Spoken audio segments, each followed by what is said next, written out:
Portanto, vou retomar a minha comunicação a partir da citação de Sartre. Sartre escreve sempre no existencialismo e o humanismo: se Deus não existe, não encontramos diante de nós valores ou imposições que legitimariam nossa conduta. Assim, não temos nem atrás de nós, nem diante de nós, no domínio dos valores, justificações ou desculpas. Examinemos mais de perto essa lógica. Podemos verdadeiramente afirmar que se Deus não existe, tudo é permitido, como sugere Dostoiévski, através de seu personagem Ivan Karamazov? Na realidade, como já mostrou Feuerbach em sua obra A Essência do Cristianismo, 1841, a fundação da moral sobre a teologia não constitui, per se, uma garantia de conduta moral. Cito o Feuerbach: onde se funda a moral sobre a teologia, o direito sobre a instituição divina, pode-se justificar e fundar as coisas mais imorais, mais injustas, mais vergonhosas. Supõe-se fundar a moral sobre a teologia, se determino previamente o ser divino pela moral. Senão, não terei critério para a moralidade e a imoralidade, mas uma base arbitrária e imoral de onde poderei deduzir qualquer coisa. O argumento de Feuerbach é sólido e convincente, mas o problema filosófico que nos preocupa permanece não resolvido. Pois que se Deus não existe, como determinaremos os limites da liberdade humana e do que é ou não é moralmente permitido? Como evitaremos o risco de uma conduta arbitrária e amoral?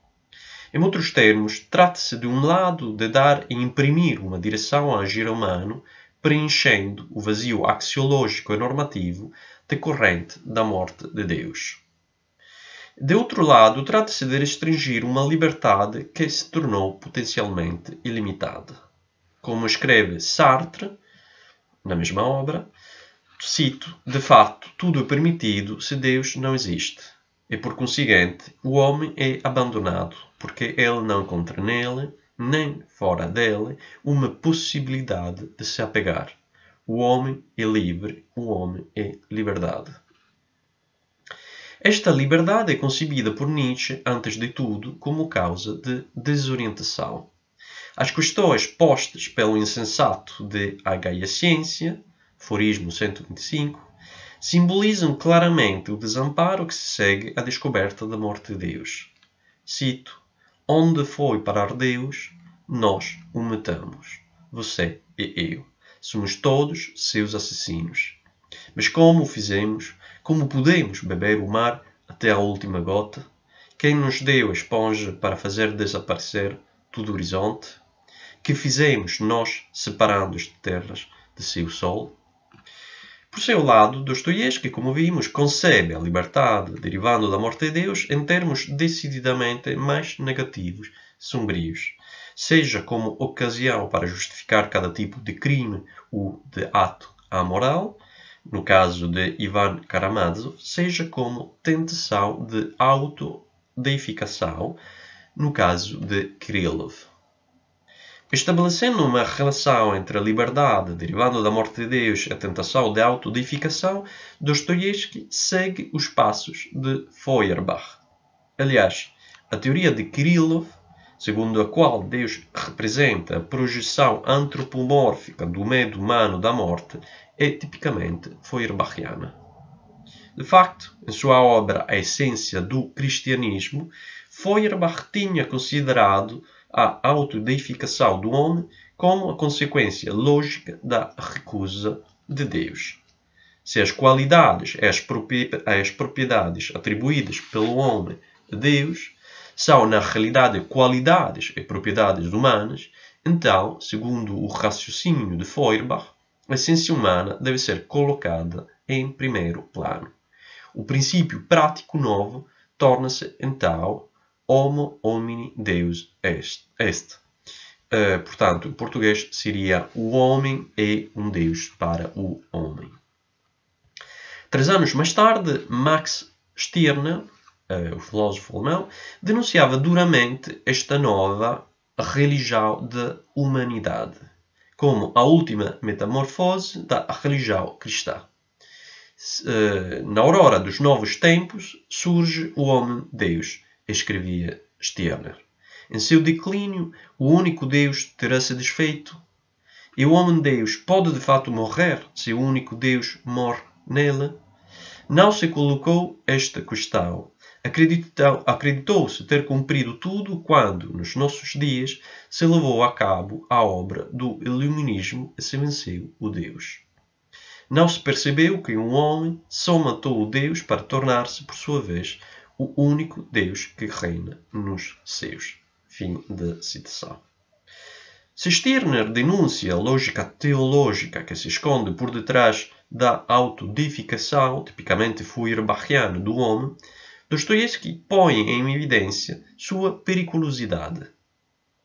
Tendo negado Deus, o novo homem, o homem-Deus, está destinado não somente a tomar o lugar de Deus sobre a terra, mas também a herdar uma de suas propriedades mais essenciais, isto é, a liberdade moral absoluta.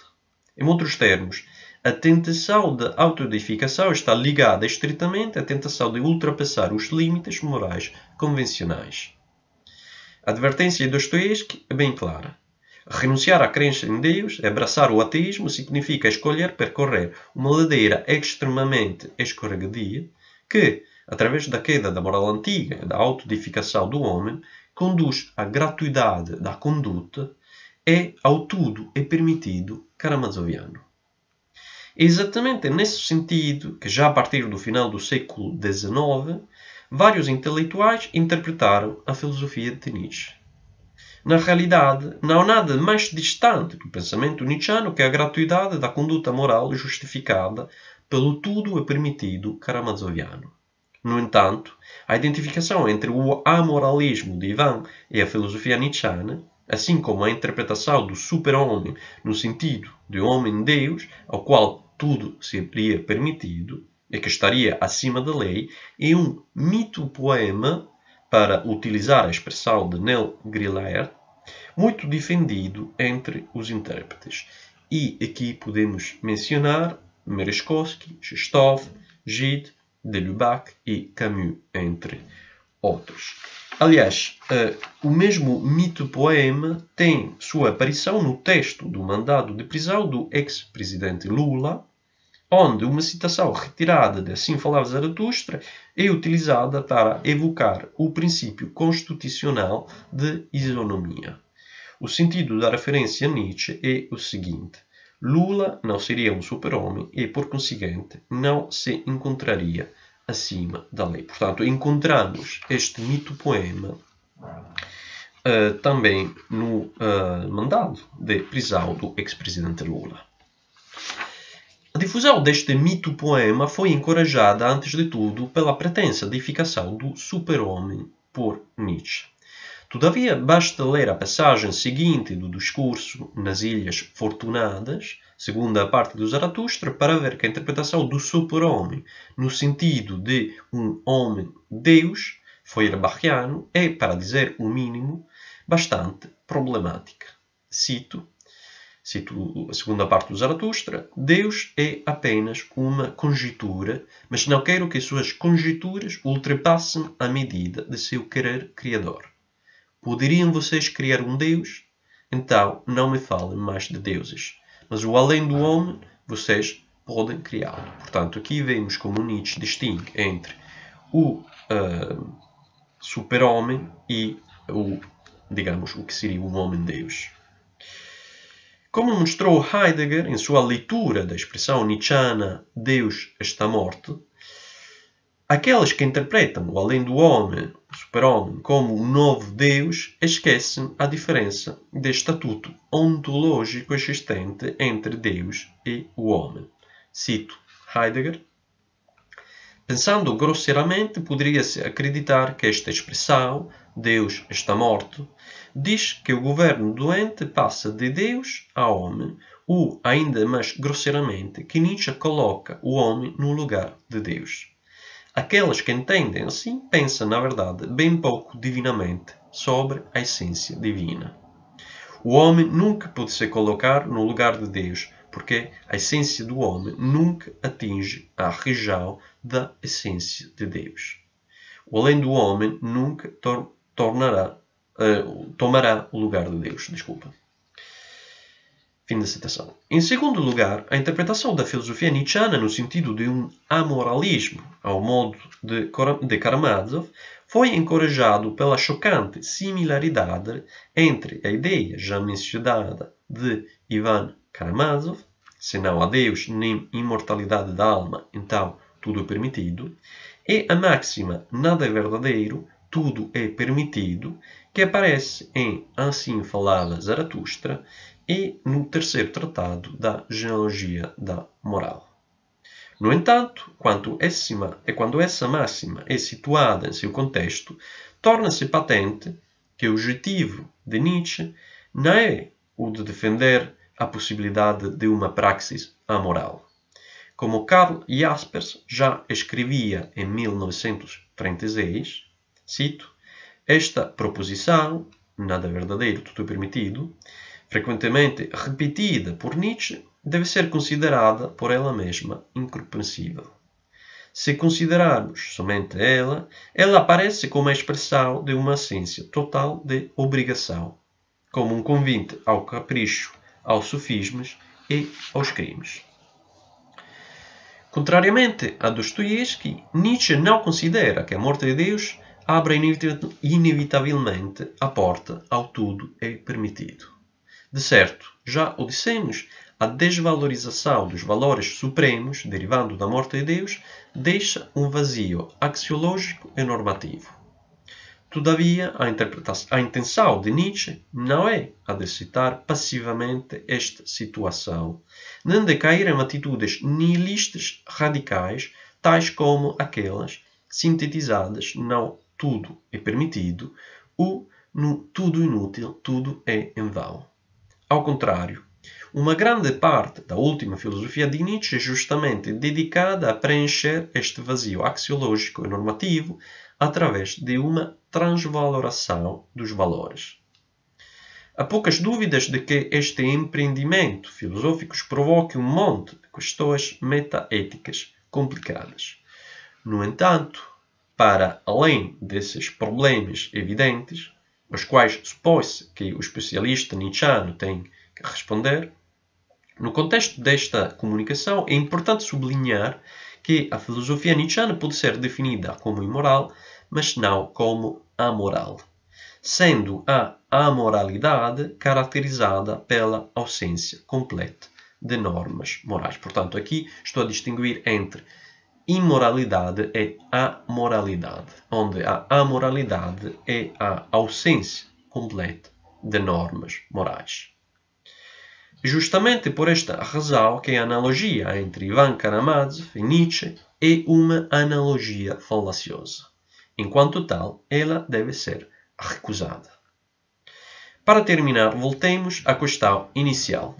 Quais seriam as consequências da morte de Deus para a moral? Como vimos, Dostoiévski e Nietzsche dão respostas diametralmente opostas a esta questão. Para Dostoiévski, a existência de Deus e a imortalidade são dois pilares essenciais do edifício moral. Semelhas, temos uma ladeira escorregadia que nos conduz do ateísmo à autodificação e da autodificação à liberdade moral absoluta ou à estrita gratuidade, segundo a expressão de Sartre. Para Nietzsche, ao contrário, a dicotomia ou Deus ou a moralidade é uma dicotomia falsa e enganosa. Para ir-se além dela, é essencial criar novos valores, valores que, renunciando a uma justificação metafísica ou teológica, não deixem por isso de ter uma pretensão de validade. Sartre, por seu lado, é muito mais próximo de Nietzsche que de Dostoiévski, dadas as diferenças não negligenciáveis existentes entre a filosofia nietzschiana e a sartreana. De certo, como vimos, Sartre concorda com Dostoiévski quando o escritor russo afirma, através do seu personagem Ivan Karamazov, que, em princípio, tudo é permitido se Deus não existe. Todavia, Sartre está longe de conceber que tudo é permitido nos termos dos simples caprichos ou da moralidade de Karamazov.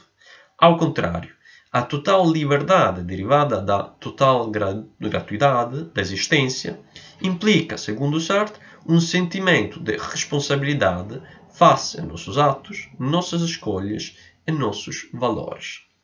Tal como escreve o filósofo francês, cito: o homem que se engaja e que se percebe que ele não somente aquele que ele escolhe ser, mas também um legislador escolhendo ao mesmo tempo a humanidade inteira, não saberia escapar ao sentimento de sua total e profunda responsabilidade. Neste ponto, Sartre é, portanto, extremamente próximo de Nietzsche. Como efeito, se por um lado Nietzsche critica diversas vezes o conceito tradicional de responsabilidade, baseado na noção de livre-arbítrio, por outro lado, ele encoraja a humanidade não somente a criar novos valores, isto é, a se autodeterminar, como também a assumir a responsabilidade derivada desta criação. Tal como escreve Heidegger, especificamente em relação ao sobre-humano, cito: é fácil, mas é responsável, se indignar diante da ideia e da figura do além do homem. É fazer essa indignação se passar por uma refutação. É difícil, mas para o pensamento futuro inelutável, aceder à alta responsabilidade, a partir da qual Nietzsche pensou a essência de uma humanidade que, na destinação historial da vontade de potência, se vê condenada ao fardo de reinar sobre a terra. A essência do além do homem não é licença para uma arbitrariedade descarrilada. Ela é a salvação, fundada no próprio ser, de uma longa cadeia de ultrapassamentos de si. Agradeço muito pela atenção e muito obrigado.